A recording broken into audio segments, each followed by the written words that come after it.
مولاي صل وسلم دائما أبدا على حبيبك خير الخلق كلهم. مولاي صل وسلم دائما أبدا على حبيبك خير الخلق كلهم. محمد سيد الكونين والثقلين. الحمد لله كفى وسلام على عبده المصطفى وعلى آله ومن والاه. أما بعد، أعوذ بالله من الشيطان الرجيم. بسم الله الرحمن الرحيم. يا أيها الذين آمنوا اذكروا نعمة الله عليكم إذ جاءتكم جنود فأرسلنا عليهم ريحا وجنودا لم تروها وكان الله بما تعملون بصيرا.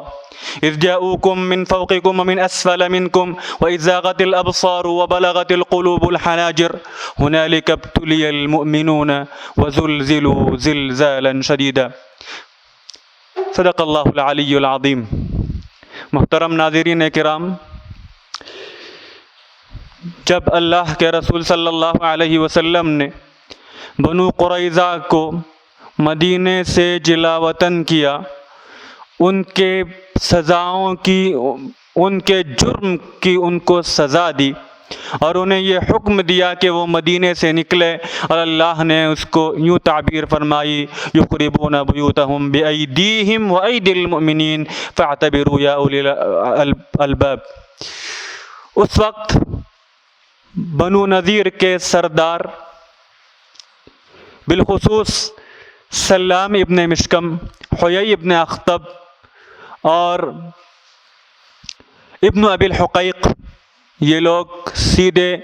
کفار مکہ کے پاس پہنچے. ابو سفیان جو اس وقت تک اسلام نہیں لائے تھے، ان سے کہا کہ آپ اور ہم مل کر مدینے پر چڑھائی کرتے ہیں اور رسول اکرم صلی اللہ علیہ وآلہ وسلم اور مسلمانوں کو نیست و نابود کر دیتے ہیں، ان کا قصہ تمام کر دیتے ہیں. اور ساتھ ہی ساتھ ان کا ایک قافلہ غطفان جاتا ہے اور عیینہ بن حصن الفزاری جو غطفان کا سردار ہے ان سے ملاقات کرتا ہے. اس وقت ایک واقعہ عجیب پیش آتا ہے. واقعہ یوں ہوتا ہے کہ ابو سفیان جو اس وقت تک اسلام نہیں لائے تھے، جو بعد میں اسلام لاتے ہیں، وہ قریش مکہ کے بڑے بڑے سرداروں کو جمع کرتے ہیں اور کعبے کے اندر یا مطاف کے اندر ان کو جمع کر کے ان سے عہد لیتے ہیں کہ ہم مل کے لڑیں گے اور واپس نہیں لوٹیں گے. اس وقت ابو سفیان جو اس وقت تک ایمان نہیں لائے تھے ایک سوال کرتے ہیں کہ اے اہل کتاب، قد اوتیتم الکتاب الاول والعلم، تم کو کتاب بھی دیا جا چکا ہے، تم کو علم بھی دیا جا چکا ہے. ہم آپ سے ایک سوال کرتے ہیں کہ ہم زیادہ راہ راست پر ہیں، ہم حق پر ہیں، یا رسول اکرم صلی اللہ علیہ وآلہ وسلم جو دین لے کے آئے تھے وہ حق پر ہے؟ تو اس وقت یہودی جو سردار ہیں وہ کہتے ہیں کہ بلکہ تم حق پر ہو. اسی کو اللہ تبارک و تعالیٰ نے قرآن مجید میں یوں ارشاد فرمایا ہے: الم تر الی الذین اوتوا نصیبا من الکتاب یؤمنون بالجبت والطاغوت ویقولون للذین کفروا ہؤلاء اہدی من الذین آمنوا سبیلا. کیا تم ان لوگوں کو نہیں دیکھتے جن کو کتاب کا کچھ حصہ دیا گیا ہے اور وہ جبت اور طاغوت پر ایمان لاتے ہیں، اور وہ ان لوگوں سے جنہوں نے کفر کیا ان سے کہتے ہیں کہ یہ لوگ مسلمانوں سے زیادہ ہدایت پر ہیں. بہرحال یہ قافلہ پھر آگے بڑھتا ہے غطفان کی طرف اور غطفان کو بھی جمع کرتا ہے. قریش کا پورا قبیلہ جمع ہوتا ہے. غطفان، کنانہ جو قریش کے ساتھ تھے وہ جمع ہوتے ہیں، اور پھر اس کے بعد یہ لوگ مدینے میں چڑھائی کرنے کے لیے ذی الحجہ سن 5 ہجری کا واقعہ ہے آگے بڑھتے ہیں. قرآن مجید میں ایک پورا واقعہ، ایک پورا سورہ اس واقعے کو بیان کرتا ہے، جس سورے کو ہم سورۃ الاحزاب کہتے ہیں. اس غزوے کے اندر جہاں پر یہودیوں کی مکاری سامنے آتی ہے، وہیں پر جو نفاق مدنی معاشرے میں تھا وہ بھی ظاہر ہونے لگتا ہے. رسول اکرم صلی اللہ علیہ وآلہ وسلم کو جب یہ خبر پہنچتی ہے، رسول اکرم صلی اللہ علیہ وسلم وشاورہم فی الامر اور وامرہم شورا کے تحت صحابہ اکرام کو جمع کرتے تھے۔ اس وقت ایک ایسا مسلمان جو دور دراز علاقے سے آیا تھا،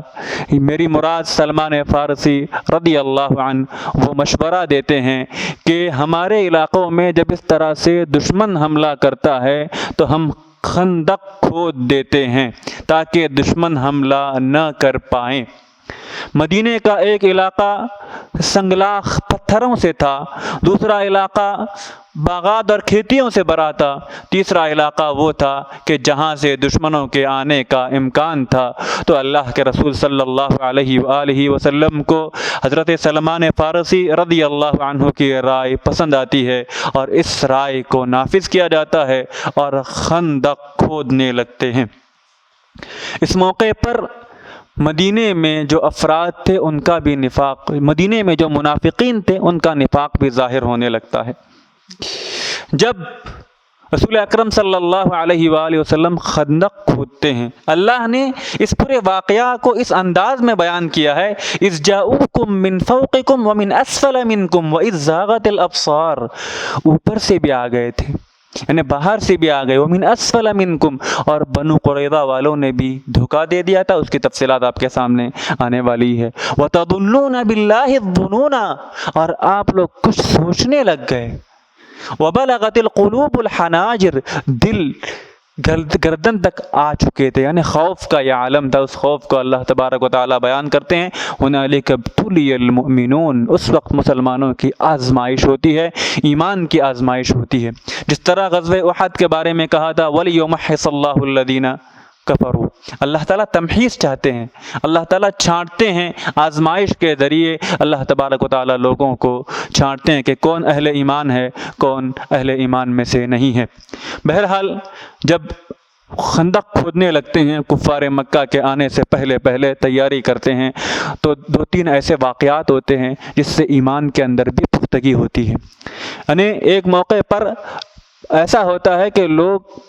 خندق کھود رہے ہوتے ہیں، ایک پتھر آ جاتا ہے، چٹان آ جاتی ہے، اور چٹان ٹوٹنے کا نام نہیں لے رہی ہوتی۔ آپ صلی اللہ علیہ وآلہ وسلم کو بلایا جاتا ہے، آپ صلی اللہ علیہ وسلم کدال یا جو کھودنے کا آلہ ہے اس کو لیتے ہیں اور مار دیتے ہیں، ایک ہی وار میں وہ ریزہ ریزہ ہوتا ہے اور چنگاری نکلتی ہے۔ تو اللہ کے رسول صلی اللہ علیہ وسلم نے فرمایا اریت قصور کسری و فارس، ارے مجھے کسری اور فارس کے محلات دکھائے گئے۔ دوسرا پتھر ایک بار پھر آتا ہے، تو پھر آپ صلی اللہ علیہ وسلم جب مارتے ہیں تو پھر وہاں سے چنگاری نکلتی ہے۔ آپ صلی اللہ علیہ وآلہ وسلم اس وقت بھی فرماتے ہیں اریت قصور بصرہ، مجھے بصرہ کے محلات دکھائے گئے، مجھے قیصر کے محلات دکھائے گئے۔ تیسرے پتھر کو چٹان کو جب مارتے ہیں تو اللہ کے رسول صلی اللہ علیہ وآلہ وسلم یوں کہتے ہیں، تو اس وقت منافقین ٹھٹا اڑاتے ہیں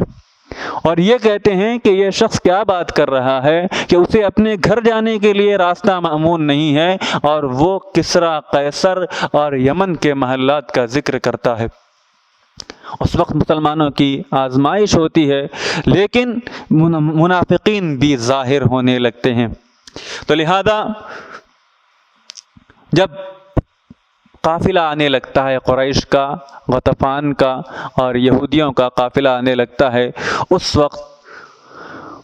منافقین طرح طرح کے معاذیر یا طرح طرح کے معذرتیں اور طرح طرح کے بہانے کرنے لگتے ہیں۔ اللہ تبارک و تعالیٰ نے اس کو دوسرے انداز میں بیان کیا ہے وَإِذْ قَالَتْ طَائِفَةٌ مِّنْهُمْ يَا أَهْلَ يَثْرِبَ لَا مُقَامَ لَكُمْ فَارْجِعُوا وَيَسْتَأْذِنُ فَرِيقٌ مِّنْهُمُ النَّبِيَّ وَيَقُولُونَ إِنَّ بُيُوتَنَا عَوْرَةٌ وَمَا هِيَ بِعَوْرَةٍ إِنْ يُرِيدُونَ إِلَّا فِرَارًا وَلَوْ دُخِلَتْ عَلَيْهِم مِّنْ أَقْطَارِهَا ثُمَّ سُئِلُوا الْفِتْنَةَ لَأَتَوْهَا وَمَا تَلَبَّثُوا بِهَا إِلَّا يَسِيرًا۔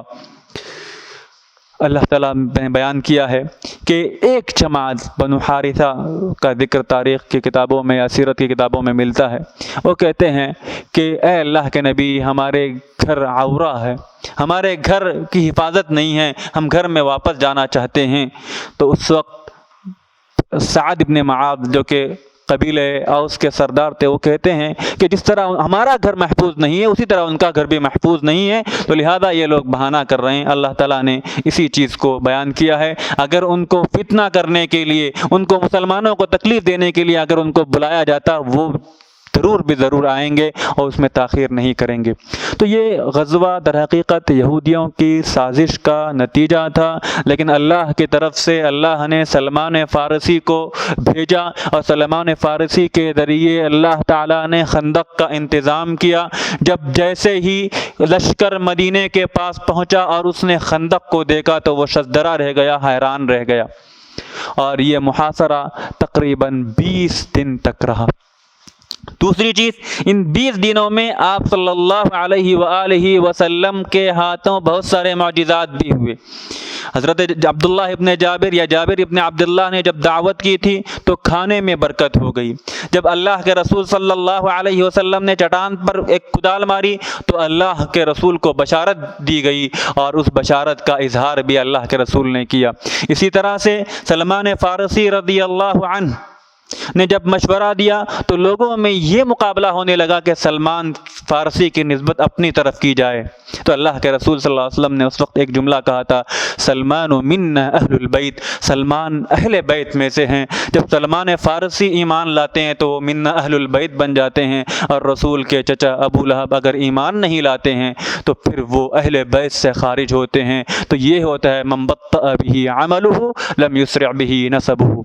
بہرحال جب محاصرہ زیادہ ہو جاتا ہے، 2-3 بار کوشش کرتے ہیں قریش کہ کسی طرح سے اس خندق کو پھلانگ لگا دی جائے اور جنگ کیا جائے۔ ایک قریش کا بہادر جس کو 1000 بہادر کے برابر سمجھا جاتا تھا، عمرو ابن عبد ود، وہ آگے بڑھتا ہے اور پار کرتا ہے۔ اس وقت حضرت علی ابن ابی طالب رضی اللہ عنہ آگے بڑھتے ہیں اور اس کا کام تمام کر دیتے ہیں۔ اس موقع پر حیی ابن اخطب بنو قریظہ کے پاس جاتا ہے اور کہتا ہے کہ ہم سب آ چکے ہیں اور پورے مسلمانوں کو ہم تباہ و برباد کرنے والے ہیں، مدینے کے جتنے بھی ذخائر ہیں، چاہے کھیتی ہوں یا باغات ہوں، اس کو ہم تقسیم کرنے والے ہیں، ہم آپ کو بھی اس میں حصہ دیں گے، تو لہذا آپ لوگ ہمارا ساتھ دیجئے۔ رسول اکرم صلی اللہ علیہ وسلم سے جو معاہدہ کیا تھا اس معاہدے کو توڑ دیجئے۔ شروع میں بنو قریظہ کے سردار اس کو ماننے سے انکار کرتے ہیں اور کہتے ہیں کہ ہم نے کبھی ان سے برا سلوک نہیں دیکھا، انہوں نے ہمیشہ ہمارے ساتھ اچھا سلوک کیا ہے، لیکن وہ ورغلاتا ہے، اور ورغلا کر وہ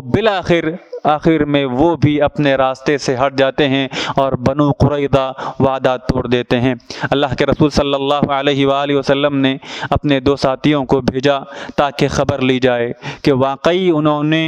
غداری کی ہے یا وہ ہمارے ساتھ ہی ہیں۔ جب انہیں اندازہ ہوتا ہے، اس میں محمد ابن مسلمہ الانصاری کا نام آتا ہے اور اسید بن حضیر الانصاری جو اوس قبیلے کے تھے ان کا نام آتا ہے۔ جب وہ واپس آ کر بتاتے ہیں کہ معاملہ دشوار ہیں، آپ صلی اللہ علیہ وسلم ان کو سمجھانے کی کوشش کرتے ہیں لیکن وہ سمجھنے کا نام نہیں لیتے۔ تو بہرحال اسی کو اللہ نے کہا وَإِذْ جَاءُوكُم مِّن فَوْقِكُمْ وَمِنْ أَسْفَلَ مِنْكُمْ وَإِذْ زَاغَتِ الْأَبْصَارُ۔ اللہ کے رسول صلی اللہ علیہ وسلم عورتوں کو ایک خاص قلعے میں پناہ دیتے ہیں تاکہ ان کو کوئی نقصان نہ ہو۔ بہرحال اس تفصیلات میں جائے بغیر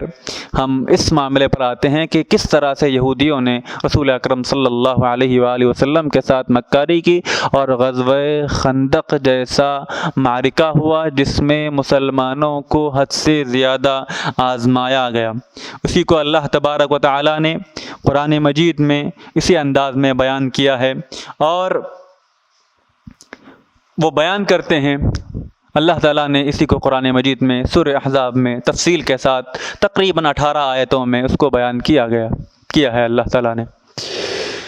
اب آگے بڑھتے ہیں۔ جب محاصرہ سخت ہوا اس میں کئی معاملات ہوئے۔ ایک تو آپ صلی اللہ علیہ وسلم کی نمازیں تک تاخیر ہو گئی، اسی لیے اللہ کے رسول صلی اللہ علیہ وسلم نے جب عصر کی نماز تاخیر ہوئی تو اللہ نے کہا ملأ اللہ قبورہم نارا، اللہ کے رسول صلی اللہ علیہ وسلم نے ارشاد فرمایا کہ انہوں نے شغلونا عن صلاۃ العصر ملأ اللہ قلوبہم نارا، اللہ تعالیٰ ان کے قبورہم، ان کے قبروں کو آگ سے بھر دے، انہوں نے عصر کی نماز میں تاخیر کر دی۔ اب آگے بڑھتے ہیں، جب معاملات آگے بڑھتا ہے اللہ کی طرف سے ایک اور غیبی مدد آتی ہے۔ وہ غیبی مدد یہ آتی ہے کہ نعیم بن مسعود ایمان لاتے ہیں۔ اس دوران ایک اور واقعہ ہوتا ہے، اللہ کے رسول صلی اللہ علیہ وسلم بحیثیت ایک سوسائٹی کے ذمہ دار فرد کے، ایک سوسائٹی کو چلانے والے، ایک معاشرے کے امیر کے، معاشرے کے سربراہ لوگوں کو جمع کرتے ہیں، انصار اور مہاجرین کو، اوس اور خزرج کو جمع کرتے ہیں، بالخصوص مدینے کے مقامی افراد جو اوس اور خزرج تھے، جو انصار تھے، ان کو جمع کرتے ہیں اور کہتے ہیں میں یہ سوچ رہا ہوں کہ کسی طرح سے جو اجتماعیت ہے دشمنوں کی ان کو توڑ دی جائے اور غطفان کو اس بات پر راضی کیا جائے کہ 3 سال تک مدینے کی ثلث پیداوار انہیں دے جائے اور وہ اس جنگ سے بعد آ جائے، کیونکہ غطفان کا مسلمانوں سے کوئی تعلق، کوئی دشمنی اس طرح کی نہیں رہی۔ اس وقت کہتے ہیں حضرت سعد ابن معاذ اور حضرت سعد ابن عبادہ اور انصار کے سردار کہتے ہیں اللہ کے رسول، یہ اللہ کا حکم ہے تو مانتے ہیں، ورنہ زمانے جاہلیت میں کبھی ہمارا ان سے کوئی لینا دینا نہیں تھا، صرف مہمان نوازی کی شکل میں ہی وہ ہماری ضیافت کرتے تھے اور ہم ان کی ضیافت کرتے تھے۔ تو لہذا اللہ کے رسول صلی اللہ علیہ وسلم نے جب اس عزم کو دیکھا تو اللہ کے نبی صلی اللہ علیہ وسلم نے اس ارادے سے باز آ گئے۔ اب آگے بڑھتے ہیں تو پھر اللہ کی طرف سے مدد آتی ہے، نعیم بن مسعود ایمان لاتے ہیں اور اللہ کے رسول صلی اللہ علیہ وسلم سے کہتے ہیں کہ اے اللہ کے نبی، میں ایمان لایا ہوں اور میرے ایمان کے بارے میں کسی کو پتہ نہیں ہے، تو لہذا اللہ کے نبی کہتے ہیں آپ کوئی ایسی چال چلو کہ جس سے ان کے اندر تفریقہ ہو جائے۔ نعیم بن مسعود قریش کے پاس جاتے ہیں اور ان سے کہتے ہیں کہ آپ کو کیا پتہ، اگر آپ کی شکست ہو، آپ کہ اگر فتح بھی ہو جائے، آپ کو کیا پتہ کہ یہودی جو اہل کتاب ہیں، آپ تو بت کو پوجنے والے ہیں، یہودی تو اہل کتاب ہیں، وہ ہو سکتا ہے کہ آپ کو دھوکہ دیں۔ اسی طرح سے بنو قریظہ کے پاس جاتے ہیں کہ اگر مسلمانوں کو فتح ہو گئی تو آپ کو نقصان ہوگا، تھوڑی سی شکست ہو گئی تو پھر یہ لوگ بھاگ جائیں گے اور پھر آپ مسلمانوں کے لیے رہ جائیں گے، آپ یرغمال کے طور پر 10 لوگوں کو اپنے پاس رکھ لیجئے۔ تو بہرحال جب جنگ کا اعلان کرنے لگتے ہیں تو بنو قریظہ والے مطالبہ کرنے لگتے ہیں اور اس طرح سے آپس میں پھوٹ پڑ جاتی ہیں۔ پھر اللہ کی طرف سے ہوا بھیج دی جاتی ہے، جس کو اللہ تبارک و تعالیٰ نے قرآن مجید میں اس انداز میں بیان کیا ہے کہ اللہ تبارک و تعالیٰ نے قرآن مجید میں وَأَرْسَلْنَا عَلَيْهِمْ جُنُودًا لَمْ تَرَوْهَا، اللہ تعالیٰ نے ایسے لشکر کو بھیجا جس لشکر کو تم نے کبھی نہیں دیکھا تھا۔ پھر اس کے بعد جب اللہ تبارک و تعالیٰ نے ایسے لشکروں کو بھیجا جو لشکر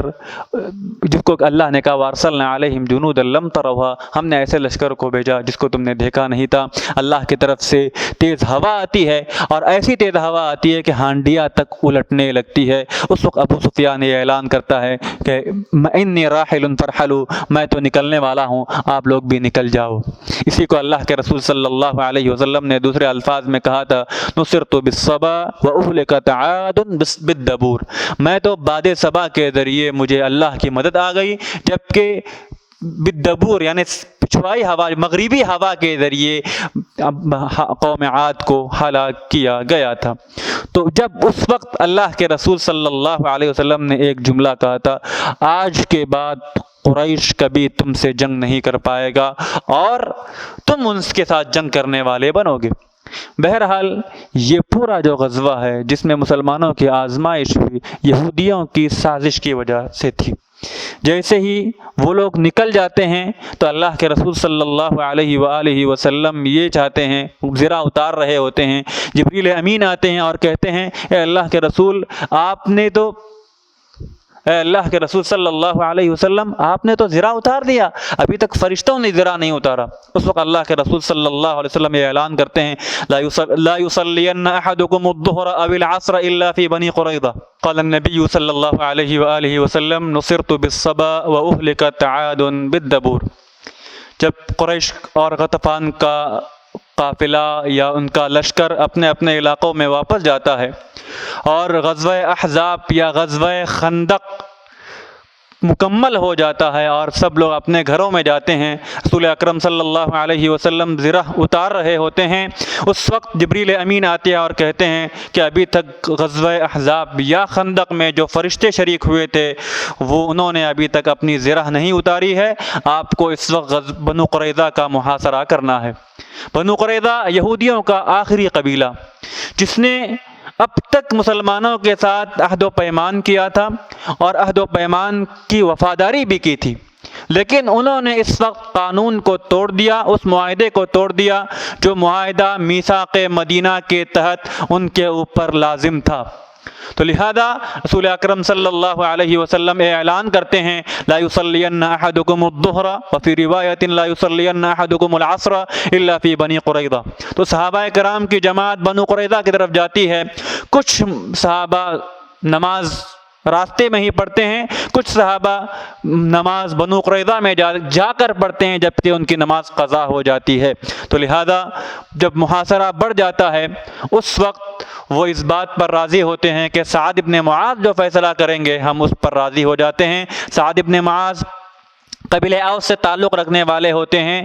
اور وہ یہ توقع کرتے ہیں کہ قبیلہ اوس کے جو پرانی دوستی ہے وہ اس وقت کام آ جائے گی۔ اس وقت سعد ابن معاذ بیمار تھے، مسجد نبوی میں تھے، ان کے کندھے پر تیر لگ گئی تھی غزوہ خندق کے موقع پر، مسجد نبوی میں ان کا علاج چل رہا تھا۔ اس وقت سعد ابن معاذ کہتے ہیں لقد آن لسعد ابن معاذ ان یأخذ الا یأخذ فی اللہ لومۃ لائم۔ سعد ابن معاذ کے لیے وقت آ چکا ہے کہ اب اللہ کے سلسلے میں کسی کی ملامت کرنے والے کی ملامت کو قبول نہ کرے۔ وہ یہ فیصلہ حضرت سعد ابن معاذ کو لایا جاتا ہے،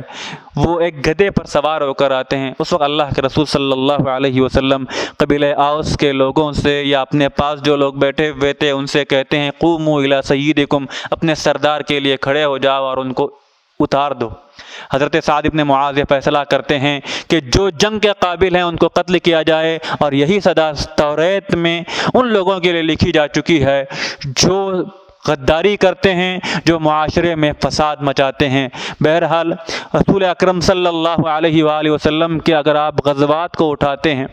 اور دیکھتے ہیں پورے غزوات جن کی تعداد 27 تک بیان کی جاتی ہے، 1018 افراد مارے جاتے ہیں، جس میں 700 افراد صرف بنو قریظہ میں مارے جاتے ہیں۔ اس کے علاوہ 26 غزوات میں